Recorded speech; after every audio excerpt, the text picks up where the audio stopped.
Hello everyone, it's the All-Star here. Welcome to Chapter 2 of Harry Potter and the Little Prince, as narrated by Isaiah Gadlich. That's me.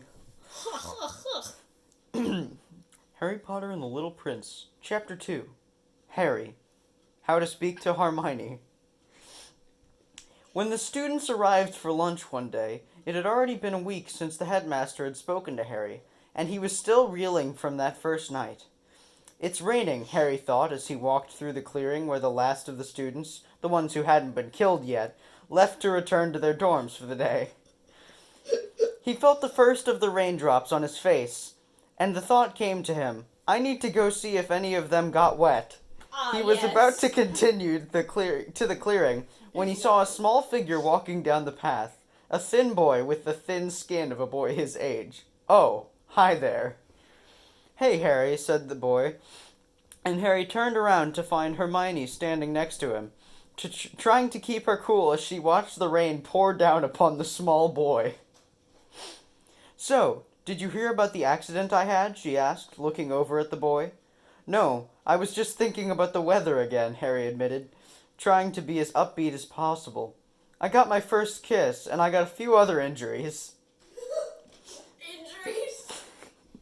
What did you do to hurt yourself? Did you get punched or anything like that? Hermione asked, trying not to be too shocked or defensive. It probably just felt like a breeze just coming out of nowhere. It's just, I'm not very good at kissing, so I didn't have as many opportunities with men as I thought I would have, Harry said, his face contorting slightly. That must be very frustrating for you, Hermione said, still trying to keep an even tone of voice. I thought you were better with girls. You were really pretty with Draco!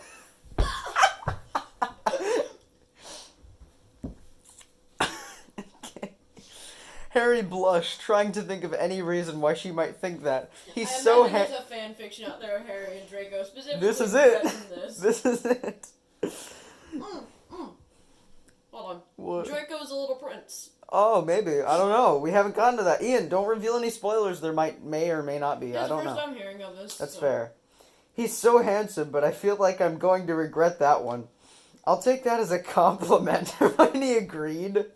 And she said, and she put her hand on the small boy's shoulder, which caused him to turn and look at her, before turning back to watch her. This boy has turned around 3 times so far. Wait a minute. Hermione was surprised to see Harry smile, although she didn't recognize it as anything she was used to. She turned back to the boy, and his face lit up with excitement when he looked up to see his girlfriend standing there, looking down at him.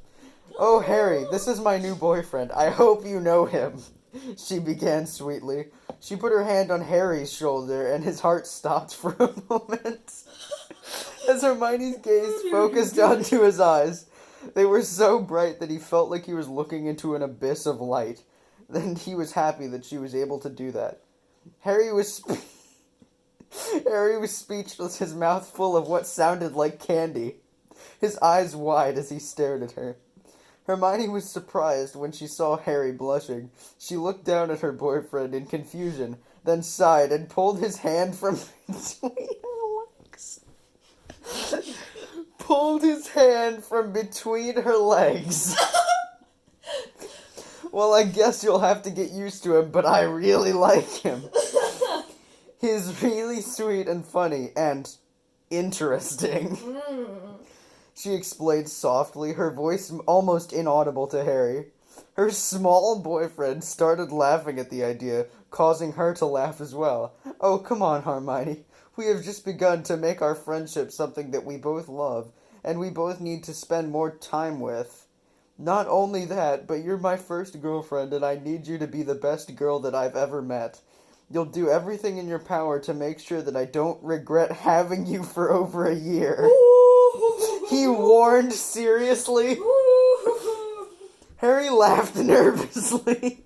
Yeah. Yeah, that's kind of how I am with girls. Truffles, I'm in danger. It's just kind of weird at the beginning, he said quickly. Hermione smiled at him, and when he looked up, she was gone. But Hermione's smile was still there. It was one of those smiles where Harry's heart felt so heavy it was practically burning. Hermione's small boyfriend was now naked, and he was grinning. What the hell was all that about, he teased. Harry decided he had better leave. Besides, it was time to go back to class to talk to Ron and Professor Snape about his homework. He waved to the naked boy before him and then disappeared into the hall. And that's the end of chapter 2. Alright, ladies and gentlemen, are you glad that you listened to that glorious chapter? So yeah, stay tuned for chapter 3.